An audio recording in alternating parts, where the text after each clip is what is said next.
30,000 years ago, Britain lay buried beneath a mile of ice.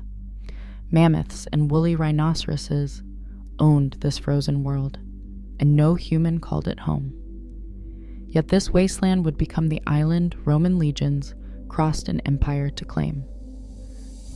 During the peak of the last glacial maximum, between 26,500 and 20,000 years before the Common Era, the British-Irish ice sheet locked the Northern Territory in a frozen grip.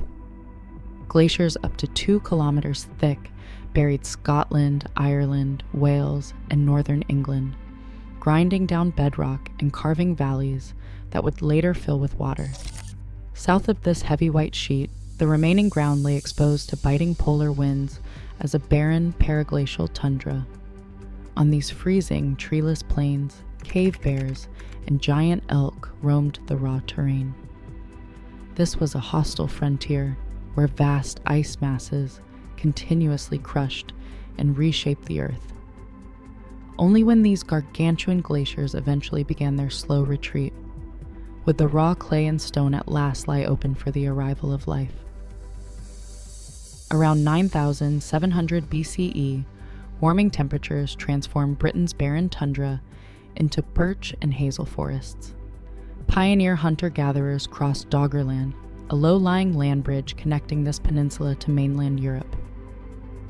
These mobile groups traveled light, living in temporary camps along rivers and estuaries. They left behind little but flint microliths, tiny razor-sharp stone blades slotted into wooden spears, and charred hazelnut shells. Cheddar Man, who lived around 7,100 BCE, possessed dark skin, curly hair, and striking blue eyes. His people belonged to an adaptable population of foragers whose lives revolved around seasonal hunting and fishing rather than permanent settlement.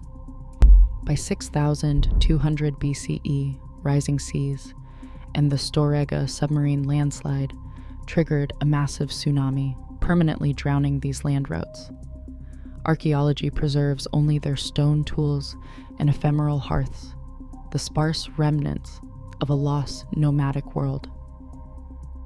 Around 4000 BCE, a new way of living reshaped the British terrain.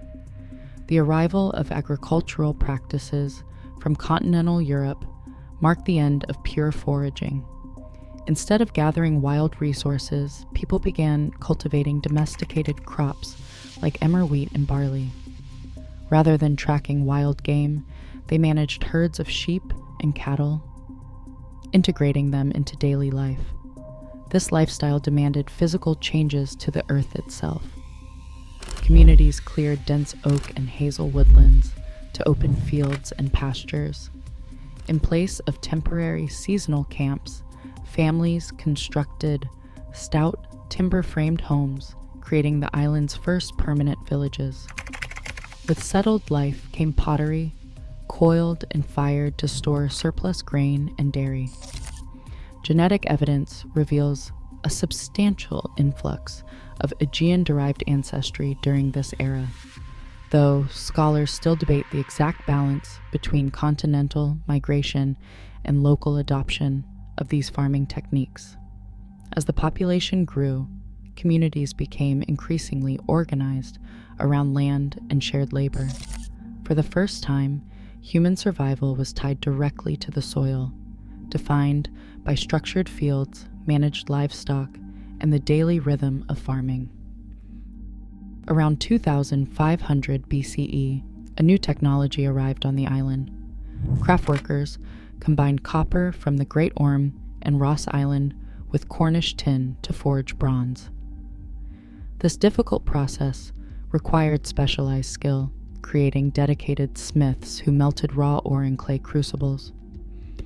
To distribute these heavy goods, a trader leading a wheeled wooden cart could move metal tools over land, while mariners traveled coastal rivers.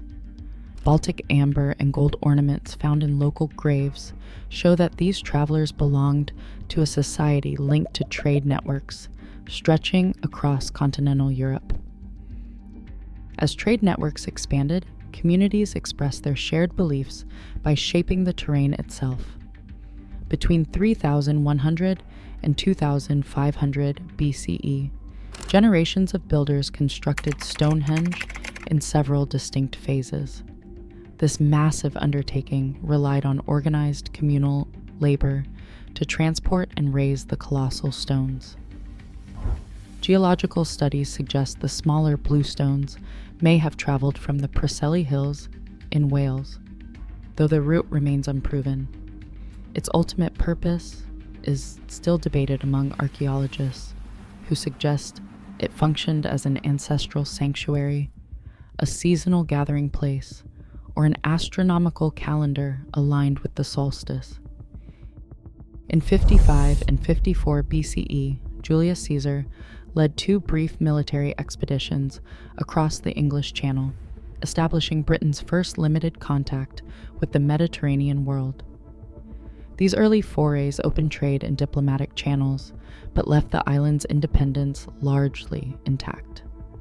That autonomy shattered a century later, in 43 CE, when Emperor Claudius launched a systematic invasion to bring the territory under permanent imperial control.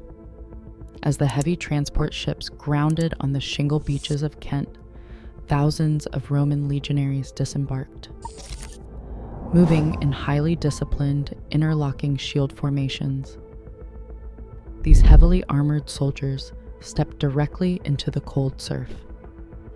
Their arrival drew a sharp line across the island's timeline, ending thousands of years of long prehistory and initiating a new, recorded era under the rule of Rome. Today, those prehistoric paths still shape our modern landscape. We walk daily on foundations carved by ancient hands. Subscribe to explore more deep history